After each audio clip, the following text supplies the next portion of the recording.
Des éléments qu'on a connus ici sur le terrain.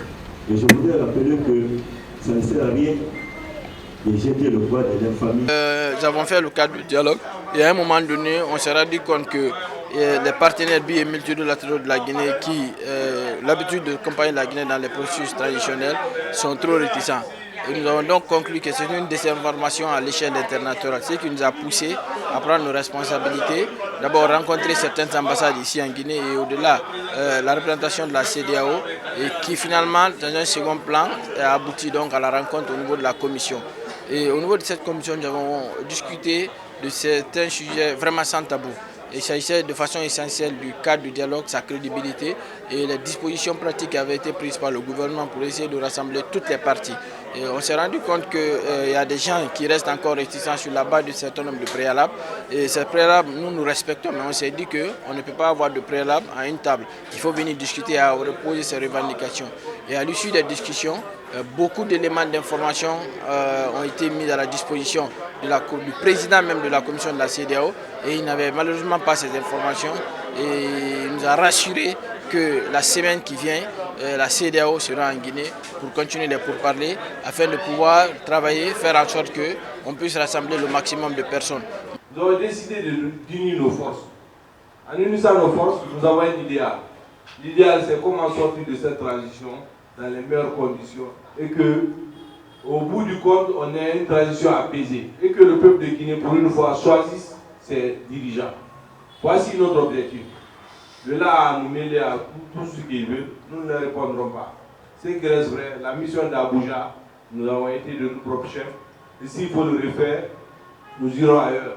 Nous avons réussi quand même avec la commission le retour rapide à leur représentation auprès du comité national de suivi du chronogramme de la transition et surtout encore garantir la sécurité des leaders qui estiment que leur sécurité est menacée afin qu'ils viennent rejoindre le cadre de dialogue en cours.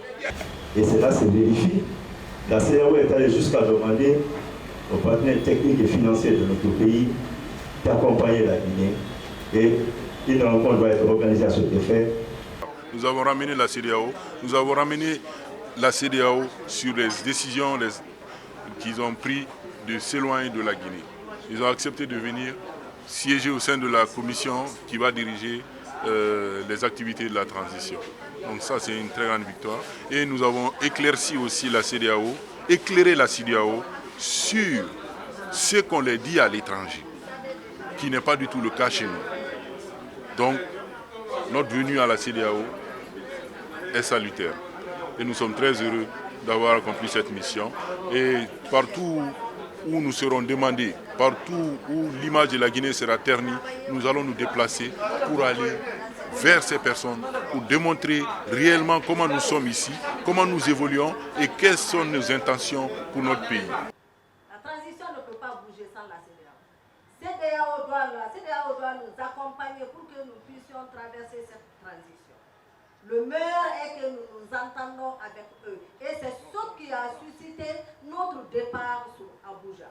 Et d'ailleurs, la convergence aujourd'hui, vous voyez, c'est des jeunes acteurs sociopolitiques.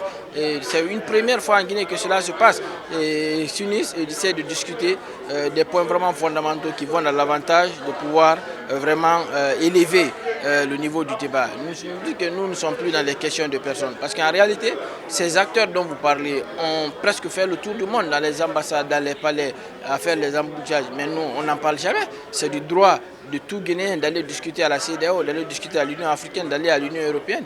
Mais nous estimons qu'à un moment donné, si ces informations qui sont mises à la disposition de ces entités ne sont pas vraiment réelles, il est question que nous prenions vraiment notre responsabilité afin qu'ils soient davantage rassurés, que les vraies informations soient mises à leur disposition et que s'ils doivent agir ou prendre des dispositions, que ce soit vraiment en connaissance de cause.